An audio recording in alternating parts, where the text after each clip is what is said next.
Good Saturday morning to you, boys and girls of the internet. So this video probably won't get published on Saturday, but I'm filming it on my Saturday. So whenever you see this, happy whatever day it is for you. So we are in Clifford, the Big Red Dirty Dodge, number 2. Hang on a second. Yeah, so we are in Clifford, the Big Red Dirty Dodge, number 2. My birthday present to myself this year, I scraped up some pocket change and went and had the transmission rebuilt. So it was not cheap. That's why I hadn't done it. That's why it had been sitting for months now. And winter is coming up. Me and Jesse are doing firewood again this year. A lot of stuff we need to move, get done, and it just only made sense. I couldn't replace this truck for, you know, what I've got in it. So, like, in other words, just put the transmission in it, use the truck. So, steering box is still wore out. That's why it's kind of cocked to the right going straight, but other than that, it's still tracking straight. We did get the alignment dialed in on it, so we're ready for it. So over the course of the next 3 or 4 days, winter has really turned itself on. We had some cold weather already this year, but it's supposed to be highs in the low 30s for a few days. And I've got a water leak under the house, and I've got the jacuzzi tub in the back bathroom has been leaking on the drain side, so we just quit using it. And I need to seal up a bunch of cracks and holes and boards and stuff like that around the foundation that are open and exposed, which are going to let cold air in, and in return freeze my pipes. So with this lengthy introduction out of the way, we are headed to Lowe's to get some stuff, and that's gonna be that. So, yep. See you when we get there. All right, so we're leaving Lowe's, and I bought a bucket. I didn't even need a bucket, but every time I'm in there, they sucker me into buying a bucket, man. So I got me a rollerball style 1.5 inch sink or tub drain kit, a bunch of other miscellaneous hardware, some fasteners, some glue, some elbows, because I have a feeling we're gonna be making a mess underneath there. So let's go home, get this stuff started. All right, so we're back. So here in the bathroom question is the jacuzzi tub that we're having a problem with the drain. And a lot of our issue stems back to the kind of drain they initially put in it. So what they had done originally was bought it's kind of like a universal style drain. And so what this does is it's got a collar. So this piece went down into the tub like so. And you see it just used a small rubber gasket, and then underneath the house, this went up. And then these two pieces joined it. Now originally this silver collar would spin independently of the yellow threaded portion. So what they had done was they had run that up as far as they could go and then tightened this collar up. This collar grabbed the gasket, but you can see how much of the surface area it left open. And essentially this just sandwiched together around the tub drain. And then the pipe threaded into what was left of this yellow collar here. Pedro, you coming to help? Pedro's in here, he's gonna come help us. So anyway, this, what? Oh, hold on. Oh. Okay, here's Chunky Boy. Chunky Boy said that he wanted to say hey. You said hey yet? Big old fat man's, he's bulking up for the winter. Put you back down here, okay? Lay down somewhere. Anyway, here you go. So that's what they had done. Now you can buy these separately. They're about 15, 20 bucks, something like that. And you can do this whole setup again. But what we're gonna elect to do is yes, Pedro, we're not gonna do this. No, we're not. So I bought a tub drain kit. Now this is not gonna work for this application, or let me rephrase. All of this is not gonna work for this application due to how they have this hooked up, so.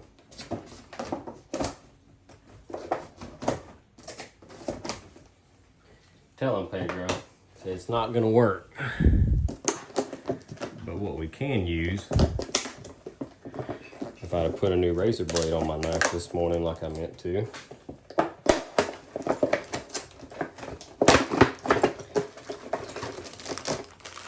I've got this. I've got a gasket. I've got what you would use, which would be this. So this would go underneath the house. Whoa, cat. Underneath the house at the bottom of the tub in the crawl space. And then this threads into that like so. But we,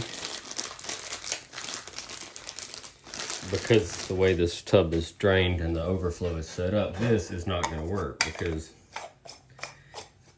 this goes together just fine. But underneath the floor in here where it's notched out, there's nowhere for this 90 to shoot to. There's a frame. So what I did was, first off, you're going to need some plumber's putty because you've got to make your new seal. This gasket is not going to be top mounted anymore. It's going to be underneath.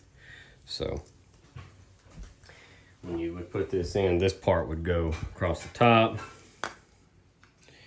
Gasket goes on like so, and then it threads together. Now you can use gaskets, but I got plumber's putty. So we're going to use plumber's putty. Now, this is what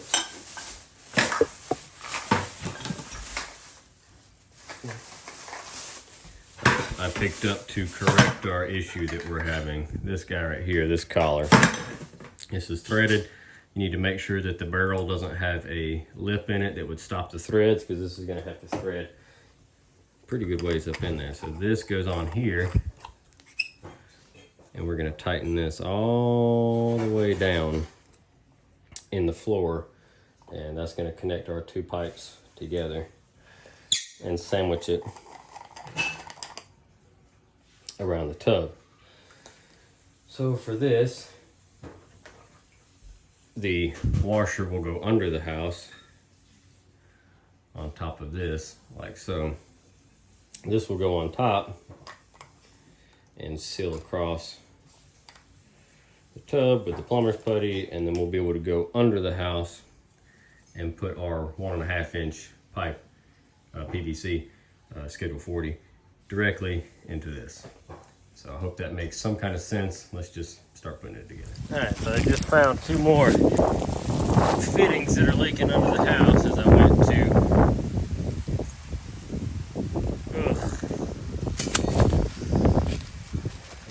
go finish fixing the tub drain.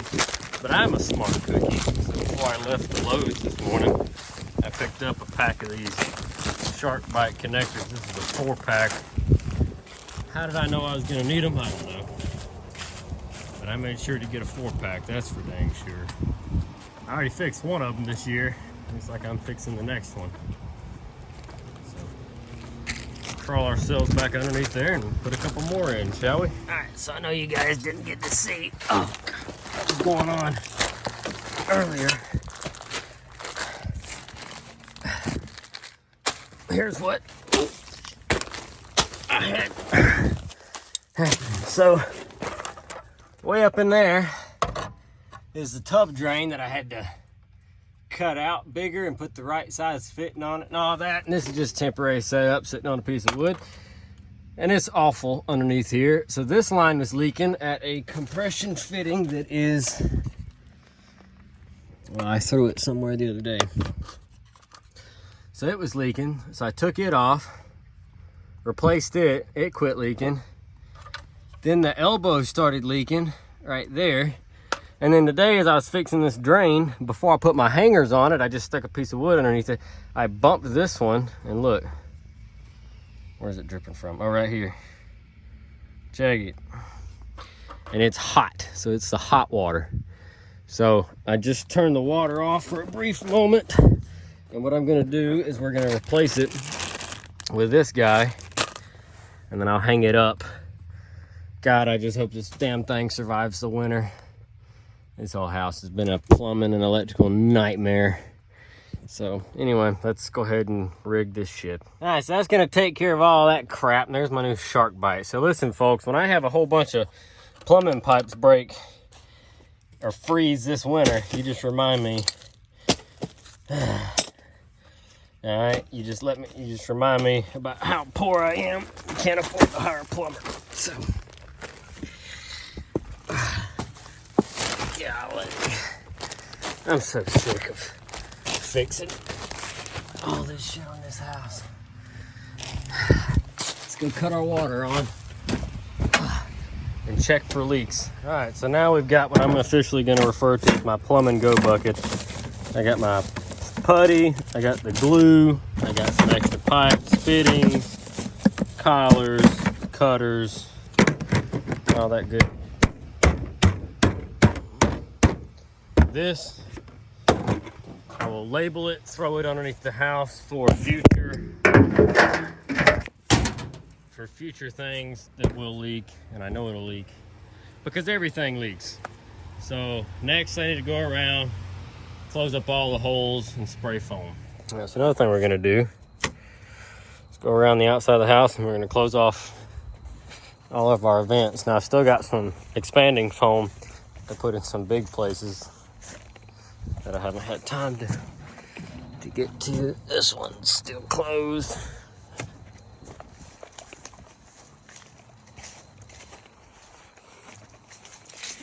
This one's broke. I gotta put a screw in this one to try to hold it back. Forgot about that mess. And on the front, succulent, man. This dude out here really took off. Look at the little bee on him. Hey, little bee. Do your thing, sorry. And that's closed. I thought I'd close these the other day, so that one's closed. Hey, Mama Kitty. What are you doing? What are you doing, Mama? What are you doing? What are you doing, little man? What are you doing? What are you doing? You don't know what you're doing. Y'all just ready to eat. Hey there. They're all ready to eat. What, Mama? What do you want? Besides food. I know you want food. Excuse me, little man.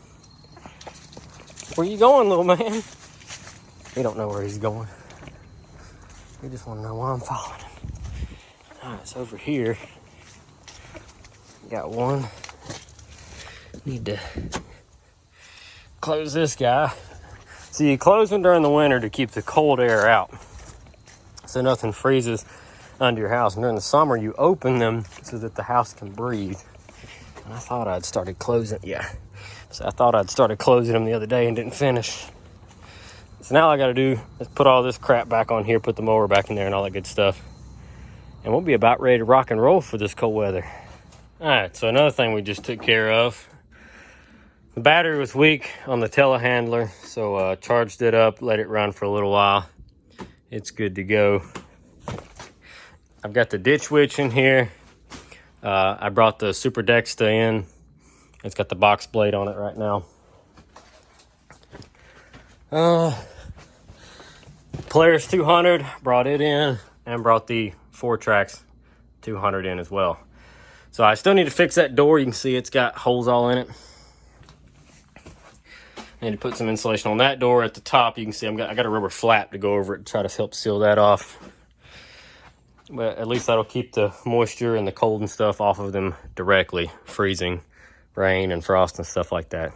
So those are done. All this is put in here. I just finished going around the house, making sure everything was sealed up. Got the door on the back of the house. And I guess that about wraps up that stuff. This has been a long Saturday. So what else? I don't know. Let's figure it out. Okay, so I'm partially out of frame here. I can't really help anything about it. So yesterday we got a bunch of stuff knocked out. That's great. We filmed most of it. I got the tub fixed under the house, the drains put in. I got some shark bites installed. We cleaned up the shop. I closed off all the gaps and holes and stuff under the house to try to keep some of this cold air from getting underneath there. And then I also picked up two Lithonia lighting. I think the company's Contractor Select. I don't know. One of the two. The cheap ones at Lowe's. They were on sale. They're normally like 40 bucks. They were on sale for like 22 and some change. I picked up 2 of them. They're just LED floodlights. There's no photo cell in these, so they do not turn on and off with, you know, light. And there is no motion sensor. So these are lights that you flip the switch and they're on or they're off, depending on, you know, your switch.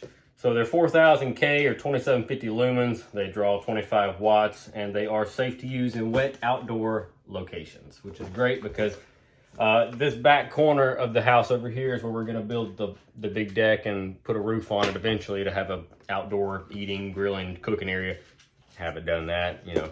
Lumber is still expensive and I don't have time or the money to do it right now, but I can at least put some lights up. So I also had to pick up some of the circular outlet boxes to put in here. These are the outdoor, you can wall mount them. They're all weather. These are the metal ones. They make plastic ones that are non-conductive if you're worried about that sort of thing, but they were like $14 and these were like $4.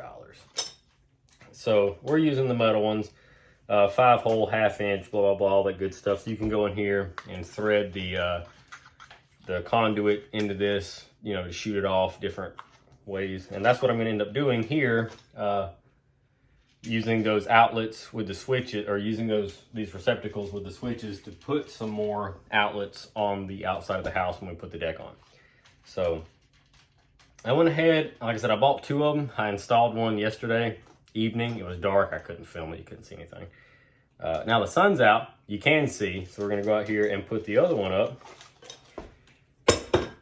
I charged up a drill. I got a drill bit. One set of wires coming out of the side of the house was in a old receptor, in an old outlet box that was just wore out. It was rotted. The plastic was falling apart. So I've replaced it. It now sits externally mounted. We'll go around and caulk that seal to keep moisture out. The other one that's in the far corner over here, it is just 3 wires coming out of the side of the tin. That's it. They're just hanging there. So that's why, like I said, I got these that mount on the outside instead of being recessed in the wall, because I'm not drilling a hole and all that crap to try to fit that in there. We're just going to screw that to the outside of it, run the wires through it, put everything together, caulk it up, and call it a day. So Pedro, he is face deep in that food. So he's in there chowing down. We're going to let him chow down. Mama Cat's out here. I'm sure she's ready to be fed too. And let's get to it. The plate's going to screw on first. But to make it easy on yourself, I'm going to go in here and go ahead and pull our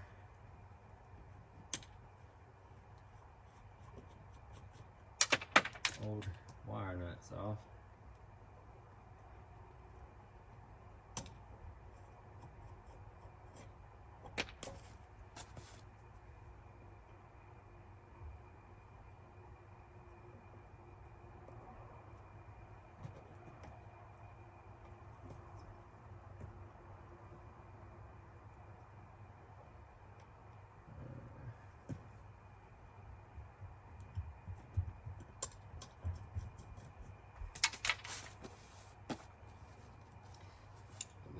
Hot minute.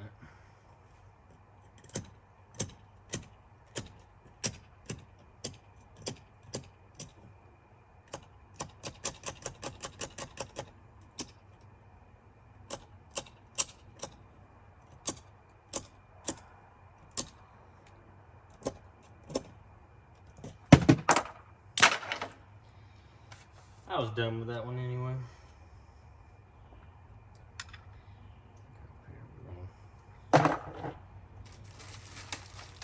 Get our new wire nuts. The packaging.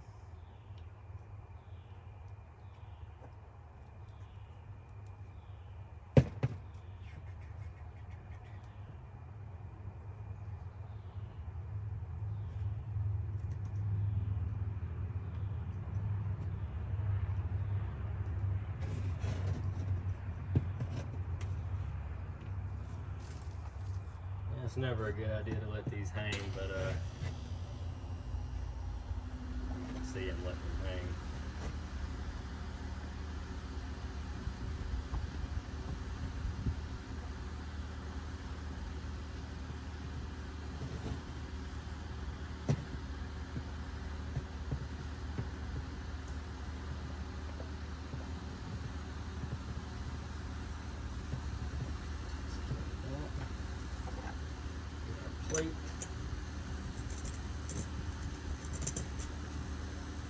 plate comes with multiple sets of screws because each of these boxes could be threaded differently.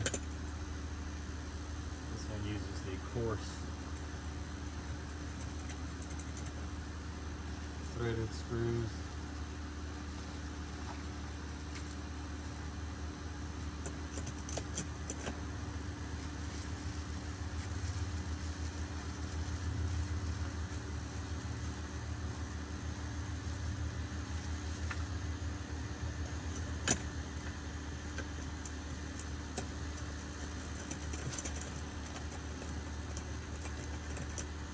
Now you want to watch me drop the Phillips bit again.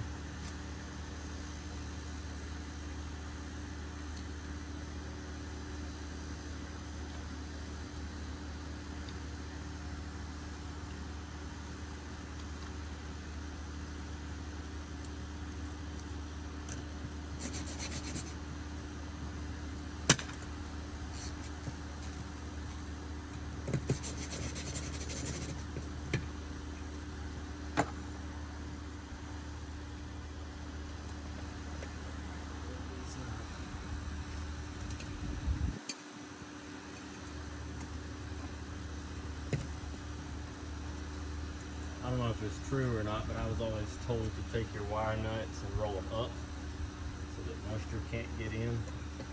So if for some reason it did get moisture droplets going on it, they couldn't fall into the wire nut. It wouldn't work like a bucket, you know, it would just run off the top of them, supposing that you did get moisture in. Once again, I don't know if that's true or not, that's just what I've always been told.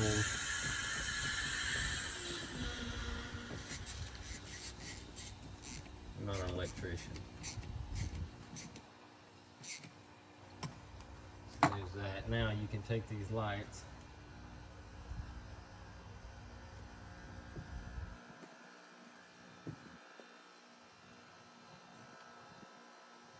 and since the house is over here, we're going to point them out in this general direction. Now I don't know if you'll be able to see it or not. I'm sure you could probably tell if the light's on. I'm gonna go flip the switch, let's see what happens. Okay, so we've skipped ahead. It is now nighttime. Let me show you the first light that I hooked up the other day, right here on the side of the house. Fantastic projection of light, but it gets better. You can shut this one off and flip this one on. And that is the one we installed on camera that is over there in the corner, projecting light out this way. So isn't that some fancy stuff? How nice is that? So it works. And what you can do is you can turn both of them on and flood this whole backyard. Oh, there's Gypsy. Well, you know it, Gypsy.